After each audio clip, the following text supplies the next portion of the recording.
Olá, meu nome é Fernando Camelo, sou professor da Universidade Federal de Alagoas e hoje a gente vem falar um pouco sobre meta-análise em revisões sistemáticas. Vamos tentar entender, aplicar e interpretar meta-análise usando o programa Review Manager, ou RevMan.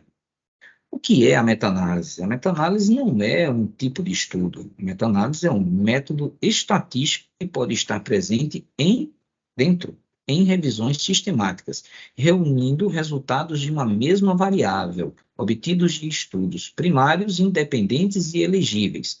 No mínimo dois, apesar de alguns estudos usarem só um, mas o estudo representa o próprio resultado, isso não faz sentido. Então, dois ou mais estudos precisam ser incluídos dentro dessa meta-análise para cada variável, permitindo um processamento matemático para gerar uma medida global, sintética e representativa. Conhecimentos prévios necessários para interpretar e realizar uma meta-análise. Vamos lá? Bom, o que vai ser extraído dos estudos em relação à estatística dos estudos primários? Então, primeiro, estudos de coorte ou estudos observacionais longitudinais de coorte que identificam incidência, eles vão usar principalmente o risco relativo como processamento estatístico. Estudos de caso controle, também estudos longitudinais, que identificam, observacionais longitudinais, que identificam a prevalência, assim como estudos observacionais transversais, que também identificam a prevalência, mas apenas no momento do tempo, né? Então, eles usam razão de chances, ou odds ratio. E estudos observacionais como um todo, né, todos estes, eles podem usar também diferenças de risco ou risco absoluto. Todas essas estratégias estatísticas representam tipos de variáveis dicotômicas, com dois resultados apenas possíveis. Bom, ensaios clínicos controlados e estudos observacionais como um todo, eles também podem usar diferenças de média e diferenças de média padrão, né? Essas estratégias estatísticas são variáveis quantitativas, numéricas. Então, esse é um entendimento que precisa ser lembrado ou relembrado, né? Temos outras vídeos, aulas que também falamos sobre isso. Podem voltar lá e relembrar desses conceitos. Modelo de análise. Modelo de análise é próprio aí da meta-análise. Então, são dois possíveis modelos de análise que precisam ser selecionados durante o processamento da meta-análise. O efeito fixo e o efeito randomizado. Características para cada um. O efeito fixo, cada estudo precisa ser medido com os mesmos parâmetros. E aí, assim, cada variável que vai ser analisada precisa ter claro no texto que os parâmetros usados para fazer o resultado de uma variável é o mesmo ou bastante semelhante entre estudos diferentes. Isso é uma necessidade e vai ser identificado no texto do estudo primário. População amostra, elas precisam ter as mesmas características. Uma grande dificuldade que isso aconteça em estudos diferentes, né? Mas é uma exigência para ter essa homogeneidade, né? E já fica claro a exclusão de estudos observacionais inapropriados para o efeito fixo, porque as características das amostras que vão ser comparadas precisam ser diferentes. Por exemplo, uma está exposta ao risco e outra não. Então, naturalmente, a possibilidade do evento acontecer, de haver exposição e não haver exposição, isso já é uma grande heterogeneidade que já mostra que as populações comparadas vão ser distintas, né? Bom, então, o efeito randomizado, a verdadeira medida de associação pode ser diferente entre os estudos. Então, o risco de ocorrer o desfecho para cada grupo pode ser diferente. Né? Não existirá um único valor, né, que estimará uma medida. Né? Você pode ter valores diversos, aleatórios. Né? E assim, se a gente fosse tentar simplificar aí o efeito aleatório, ele tolera pequenas diferenças metodológicas. Obviamente, existem semelhanças, mas pequenas diferenças metodológicas entre os estudos, que o efeito fixo é mais rígido, né? Por isso que o efeito é fixo. Bom, então, o método estatístico que vai ser escolhido na meta-análise precisa desses conceitos que a gente falou agora há pouco. Vamos tentar juntá-los agora. Bom, o efeito de mensuração é variável dicotômica ou variável quantitativa. Para a variável dicotômica, o método estatístico podem ser três: Piro, Mentel-Hensel e inverso da variância. O Piro, ele tem uma característica, por exemplo, de tolerar resultados igual a zero, né? O Mentel-Hansel e o inverso da variância, não. O Mentel-Hansel, ele pode ali ter uma amostra menor, não tão grande, ele tolera também isso. E o inverso da variância tem um detalhe, por exemplo, que é importante entender o conceito dele, né? Quanto maior o intervalo, maior a variância, menor a importância do resultado. E quanto menor a variância, maior o resultado do resultado. Assim, é melhor, mais expressivo, né? E essa variância é o que é explorado aí no universo da variância, né? Então, o intervalo de confiança, o desvio padrão, e a gente vai falar sobre isso mais à frente. Bom, as variáveis quantitativas só vai ter uma possibilidade de modelo estatístico, o inverso da variância, tá? Então, considerando aqui o tipo de variável, os modelos estatísticos, vamos entender aqui qual o modelo de análise que a gente vai usar. Então, se for o Piro, só vai ter uma possibilidade, o efeito fixo, né? Rígido. Mentel-Hansel, inverso da variância, né? O efeito fixo ou o efeito randomizado. Se for uma variável quantitativa, que só vai ter o inverso da variância como opção de modelo estatístico, aí você só vai poder ter o efeito, mais uma vez, fixo ou o efeito randomizado. Só o Piro que tem apenas o efeito fixo como opção. Bom, se for Piro, se for uma variável dicotômica, Piro, efeito fixo, o que vocês vão usar como efeito de mensuração, razão de chances, o odds ratio. Ok? Se for dicotômica, Mentel-Hansel ou inverso da variância, efeito fixo ou randomizado, né? Pode ser usado o risco relativo, razão de chances ou diferenças de risco. Qualquer um destes, todos dicotômicos, obviamente, né? Mas precisa ver se o efeito é fixo ou randomizado, né? Lembrando dos rigores do efeito fixo, né? E o efeito randomizado. Bom, quanto à variável quantitativa, o inverso da variância é a única opção, apesar do modelo de análise poder ser fixo ou randomizado. Mas aí vocês podem ter como efeito de mensuração diferença de médias ou diferença de média padrão. Bom, aqui nessa imagem a gente ilustra elementos do gráfico em floresta, ou forest plot. Observe que aqui temos os valores numéricos do resultado da meta-análise, e aqui, à direita, o gráfico, né? Vê o nome dos estudos, e cada estudo aqui vai estar representado nessa linha longitudinal, né, vertical, nesse plano vertical. No caso aqui, a gente está dando um exemplo de risco relativo, ou seja, é uma variável dicotômica. A gente tem o controle aqui, o teste, mostrando os dois grupos, né, que está sendo testado, o risco e o controle, né? E a gente vai ter aqui uma situação que vai ter o número de eventos que aconteceram e o número total da amostra para cada um dos grupos. Grupo controle, amostra, grupo teste, amostra.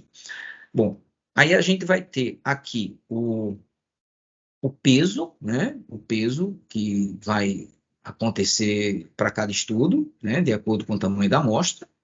O resultado do risco relativo para cada estudo e o resultado da meta-análise em relação ao agregado e o intervalo de confiança desses resultados. A heterogeneidade vai estar representada aqui com I ao quadrado e a sua significância em P. O efeito global é o resultado Z, né? E o que mostra depois aqui o P, que diz se a meta-análise foi significante ou não. Mas, em relação aqui ao risco relativo agregado de todos os estudos, está aqui o resultado total, e aqui, nesse gráfico, a gente tem cada um desses elementos demonstrados. O estudo 1, 2, 3 e 4. Observe que cada um desses estudos tem um retângulo aqui, menor, outro maior, né? Quanto maior, maior o peso desse estudo na meta-análise. Veja que o retângulo aqui é maior, esse é um pouco menor, esses dois são menores ainda, né? Observe também que cada estudo tem uma linha horizontal. Isso demonstra a sua variância, seu intervalo de confiança, né? Veja que alguns ultrapassam essa linha, esse toca, mas quando a gente vai ver aqui no número, ó, ele passa de 1. Veja que essa linha está em cima do 1. Então, é 1,004. Então, a gente não enxerga aqui, mas a gente vê o número e vê que passou. Muito pouco, não dá para ver, mas passou. Bom, então a gente mostra que todos esses estudos tocam nessa linha. Essa linha está em cima do 1 porque é risco relativo, é dicotômio. Risco relativo, a gente diz que o 1, quando é uma vez a chance de um evento acontecer no grupo intervenção, ou no grupo teste em relação ao grupo controle. Uma vez é a mesma coisa. Então, a gente diz que tocou nessa linha, quer dizer que a diferença entre os grupos não existe. Né? Se estiver do lado esquerdo, menor do que 1. Né? Se estiver do lado direito, maior do que 1. Então, aumenta a chance de um evento acontecer, menor a chance de um evento acontecer. Favorável e desfavorável. A gente também pode identificar se aqui é o grupo intervenção ou o grupo teste e aqui é o grupo controle. Tudo isso é possível de editar no programa. Bom, então aqui esse losango, ele identifica o tamanho do resultado aqui, é o 0,7 que está em negrito aqui. Ele tem um eixo longitudinal, que indica o resultado, 0,7, e um eixo horizontal, que indica o intervalo a variância, o intervalo de confiança, mais amplo ou menos amplo. Quanto mais alongado o losango, ou também chamado de diamante, maior o intervalo de confiança. Então, menor, melhor. Né? E quando não está tocando, quer dizer que ele está totalmente do lado favorável aqui. Ele poderia estar tocando na linha de nulidade, dizendo que não há diferença, ou ele poderia estar do lado desfavorável. Também a gente pode ver aqui a heterogeneidade, o resultado aqui no i elevado ao quadrado, e a gente vê que é 1, aqui 1%, 1,01, mas a gente precisa também ver se é significante, né? 0,9 não é significante. Já o resultado da meta-análise, não do risco relativo, né, indica aqui 2,5977, e mostra que o resultado da meta-análise é significante, com P menor do que 0,05. Vamos falar sobre isso. Agora, sobre a heterogeneidade em revisões sistemáticas. Veja que a revisão sistemática mostra esse resultado, a heterogeneidade entre os estudos que foram processados na meta-análise. Então, usando o teste do Q quadrado, I ao quadrado, né, vai ser mensurado o nível de heterogeneidade entre os estudos processados na meta-análise. Então, como interpretar esses resultados? Não, segundo a Crockham, né, de acordo com a Crockham, a interpretação é feita da seguinte forma: se o resultado for de 0 a 40%, né, pode não ser importante esse nível de heterogeneidade. Se for de 30% a 60%, pode indicar heterogeneidade moderada. Se for de 50% a 90%, pode indicar heterogeneidade substancial. E se for entre 75% e 100%, pode indicar heterogeneidade considerável. Existem outras formas de classificar, que já não se enquadra dentro da Crockham, como de 0 a 25, não há; de 25 a 50, moderado; acima de 50, alta heterogeneidade.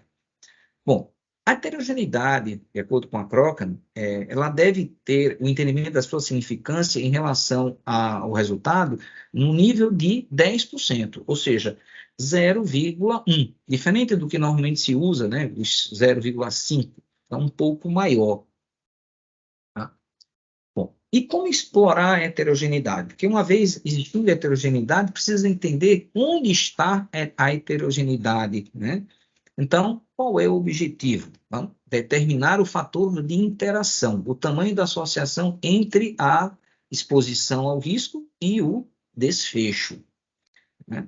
Então, identificar variáveis de confundimento que possam causar o desfecho no lugar da variável primária. São os objetivos de explorar a heterogeneidade. Então, como se explora a heterogeneidade? De duas formas, basicamente: usando a meta-regressão que não é contemplada no programa do Review Manager, tá? Quanto uma variável contribuiu para a heterogeneidade. Então, ele vai identificar a quantidade, né, de participação de uma determinada variável naquela heterogeneidade.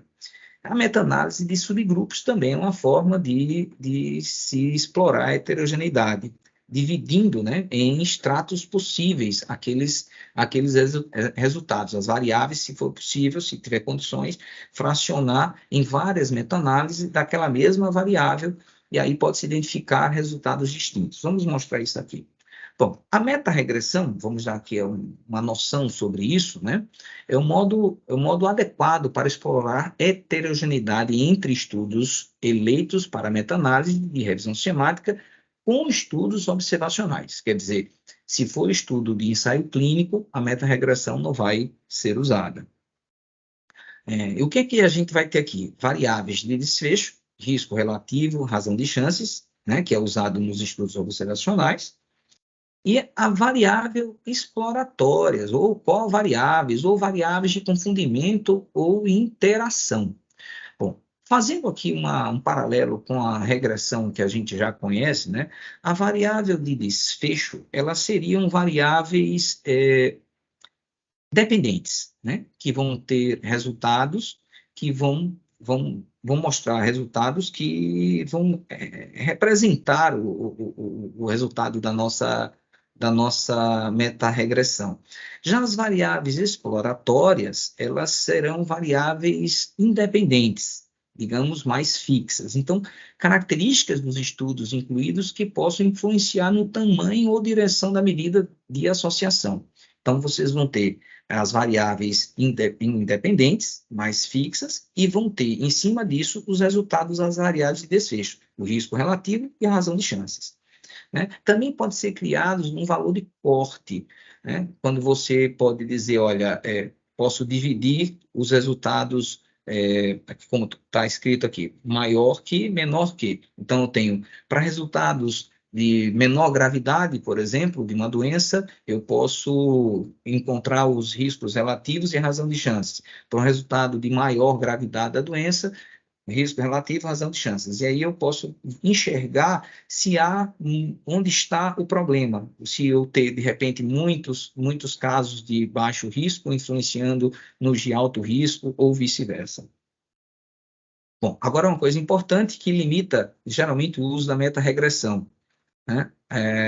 Quando tiverem menos de 10 estudos incluídos naquela meta-análise daquela variável, né? Uma variável que teve menos de 10 estudos não pode usar a meta-regressão. O resultado da meta-regressão não vai ser robusto. Bom, a meta-análise de subgrupos, que pode ser usado, inclusive, em estudos que tiveram variáveis quantitativas, né? E, por exemplo, ensaios clínicos, veja aqui em cima, ó, diferença de média, né? Ele vai poder dividir em vários estratos.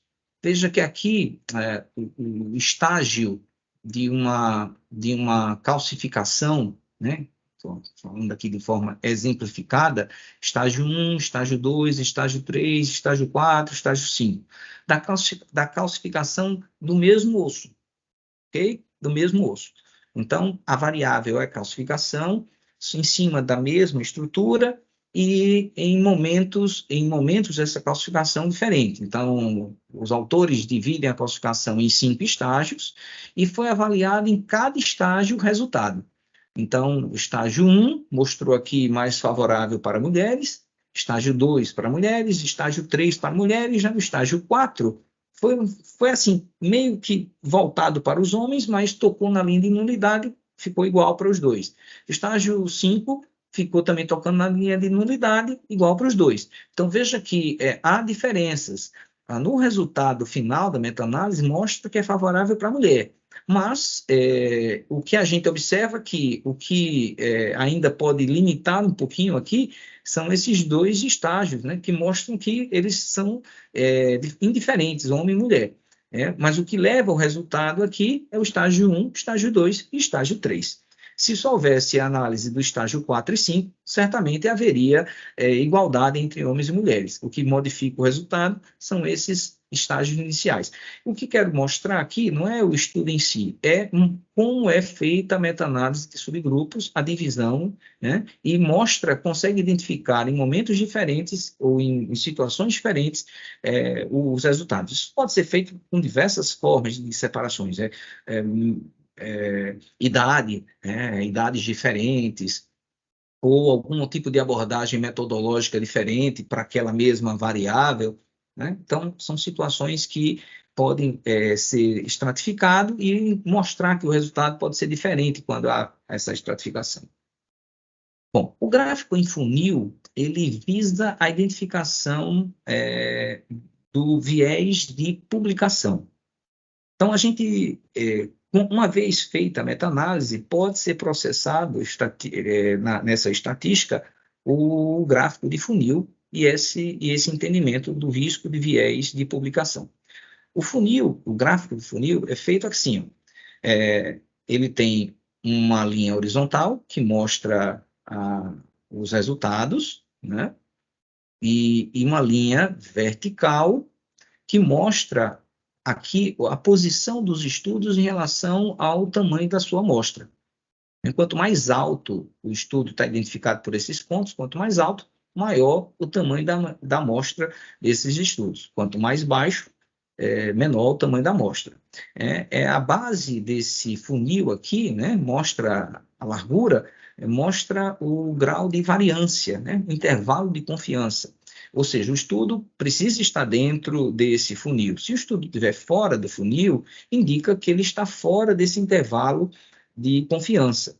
E muitas vezes é interessante fazer novamente um processamento estatístico da meta-análise, vendo se modifica os resultados sem esses estudos. A gente falará sobre isso daqui a pouco. Bom, nesse funil, observe que a linha mediana aqui divide esses pontos em um lado e no outro lado. Observe que a distribuição desses pontos, que nada mais é do que um gráfico de dispersão, mostra uma certa simetria.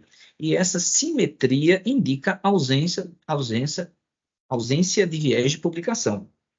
Se a gente olha para o outro gráfico aqui, à direita, veja que nesse setor inferior do lado direito está vazio, né? E existe uma clara assimetria entre os lados. Isso indica viés de publicação, ok? Então, mas esse tipo de gráfico, mais uma vez, exige que tenhamos em cada meta-análise de cada variável, pelo menos 10 estudos incluídos.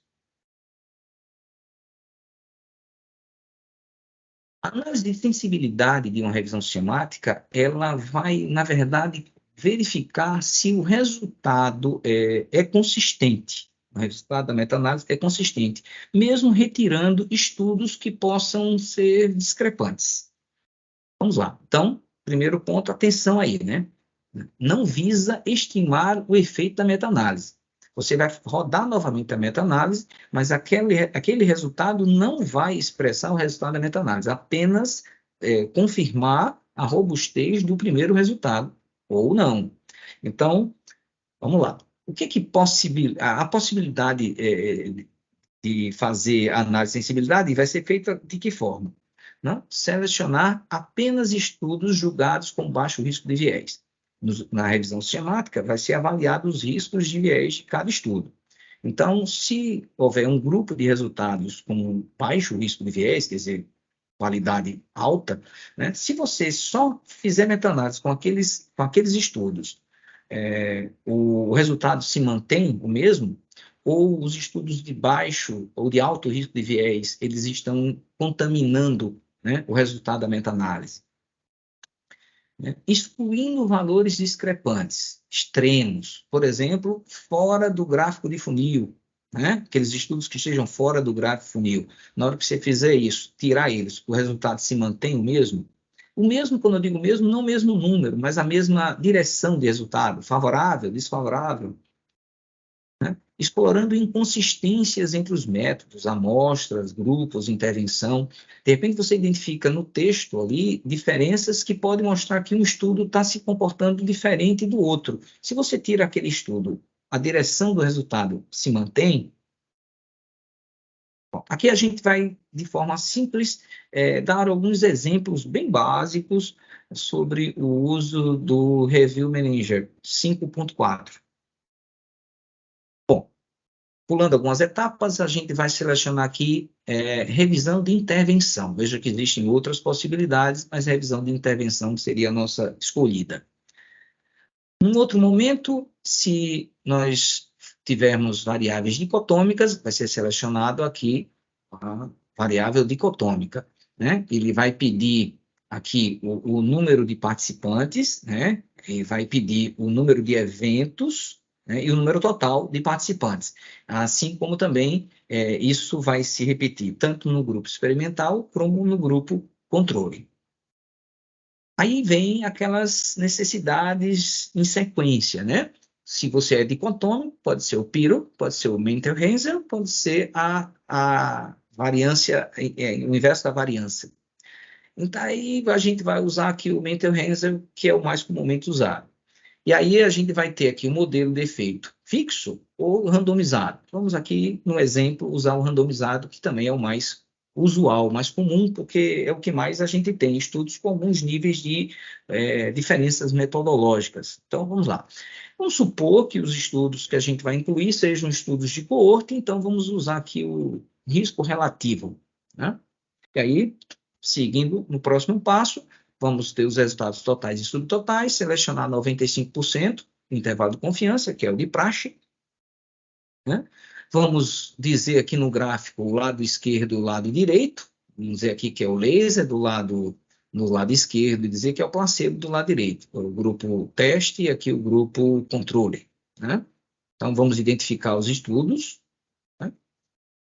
E vamos aqui a um exemplo, tá? Apenas um exemplo, lembrando sempre. Laser infravermelho melhora a dor do músculo masseter? Bom, os desfechos, no caso barra eventos, são os casos de dor. Quer dizer, o que a gente identifica aqui como evento é o caso que segue com dor mesmo fazendo o tratamento. Tá? Isso tudo, claro, estaria no texto do artigo. Então, isso é um exemplo, tá? A gente rodou um exemplo. Veja aqui os estudos: Beatles, Chili Peppers, Iron, Lima, Rush, Santos, Silva, né? Tudo aqui bem... Bom, observe que aqui o número de eventos que aconteceram, quer dizer, pessoas com dor, né? E o número total da amostra, os eventos que aconteceram com dor e o total de amostra. Aqui, do grupo teste, laser, e do grupo controle, placebo. O peso, né? O peso de cada estudo, né? Tá aqui. E o resultado, veja, risco relativo, Mentel-Haensel, efeito randomizado, 95% de intervalo de confiança. Cada um com seu resultado. E cada um representado no gráfico. Veja, toca na linha de nulidade, o resultado aqui, o número é 1 na linha de nulidade, porque é risco relativo. Tá? Então, a gente tem do lado favorável o laser, do lado esquerdo, do lado direito o placebo, que não é o que a gente queria que o resultado fosse melhor. Mas, enfim, é só para fazer aqui um exemplo. Isso a gente pode mudar de acordo com o que o resultado acontecer. A gente vai mostrar no próximo exemplo. Então, assim, todos os resultados, os intervalos de confiança de cada um, veja que quando não toca, ó, 0,04 a 0,64. Então, fica antes do 1. Aqui tocou 0,01. Né? Aqui tocou, está praticamente no meio, 0,35 a 1,21. Então, a gente também, ó, totalmente do lado do placebo aqui, né? De 0,09, aqui, perdão, aqui, de 1,06 a 2,08, totalmente do lado do placebo. Bom, mas o resultado geral está aqui, ó, no losango ou no diamante, né? Que mostra que o resultado é 0,54 entre 0,31 e 0,96, ou seja, está totalmente do lado aqui do laser, né? E não toca na linha de nulidade. Se a gente entender que 0,54 é o número é o resultado para os que têm dor, a gente pode entender o lado oposto, né? Subtraindo de 1, esse valor dá 0,46, ou seja, 46% dos casos foram evitados a dor pelo uso do laser. Bom? Bom, aí a gente pode ver mais aqui, ó, a amostra agregada, a gente fez um tamanho igual, enfim, isso é só exemplo, eventos que aconteceram, 103, 143, veja que aconteceu mais eventos no placebo do que no laser, né? E mostra aqui a heterogeneidade, lá na frente, 83%, e isso foi significativo. Então, houve uma heterogeneidade alta, né? E significativo. Já o resultado de Z, que representa a meta-análise, 2,1, mais o P aqui, ó, 0,04. O P para a meta-análise é de 0,05 ou menos o ideal. Então, 0,04 é significante. E aqui é 0,1. Então, a 0,000001 é significante também. A heterogeneidade é significante e o resultado da meta-análise é significante. Mas como temos menos de 10 estudos, não vamos fazer aqui a meta-regressão. Tá? Bom, se a gente fizer um exemplo agora com variável contínua, né, que aí seria quantitativa, a gente vai obrigatoriamente selecionar a variância inversa, né? E temos duas opções, né? Efeito fixo randomizado, vamos para o efeito randomizado, que é o mais usual, né? Vamos selecionar aqui diferença de médias e pensar aqui num exemplo também. Após o laser infravermelho, em casos de trismo do músculo masseter, quantos milímetros a boca consegue abrir entre incisivos?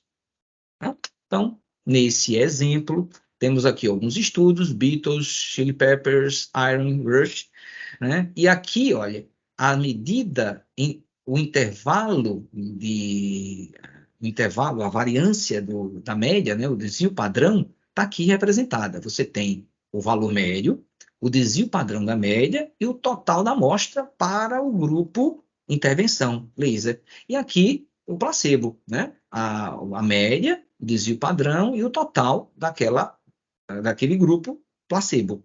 E aqui o peso de cada estudo, os seus resultados.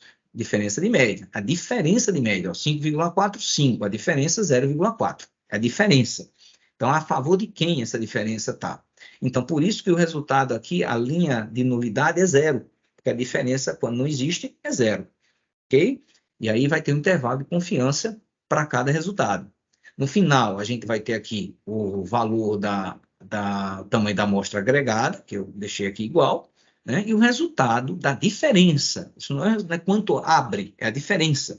Então, 3,19, né? Podendo variar de 0,77 a 5,61. Só que esse 3,19, olha, ele está aqui, ó, acima do 1, acima do 0, perdão. Então, ele está do lado do laser, está do lado favorável. Ele pode chegar até 5,61, mas ele está aqui, a diferença não é que abre 0,77, ele está abrindo 0,77 a mais para o grupo do laser do que para o grupo do placebo. E pode chegar a 5,61 a mais, mas a média é 3,19. Aí a gente olha que a heterogeneidade é alta e significativa, né? E o P, valor de P para a meta-análise, também é significativo. Então, a meta-análise tem resultado significante, mas aqui a gente tem uma heterogeneidade alta e significante. O que pode explorar aqui, né, depender de como os dados estejam, pode fazer meta-análise de subgrupos. Aqui não cabe meta-regressão, porque não é estudo dicotômico, né? Então, a gente estudo observacional dicotômico, que é o que a gente viu no exemplo anterior. Bom, eu espero ter contribuído com essas informações. É óbvio que precisamos sempre avançar e mais estudar e pôr em prática, ler esses tipos de estudos para poder consolidar e fixar esse entendimento. Agradeço e espero que vocês tenham gostado. Aperta no like, se inscreve no canal, para que vocês possam ver os próximos vídeos que a gente possa produzir. Muito obrigado.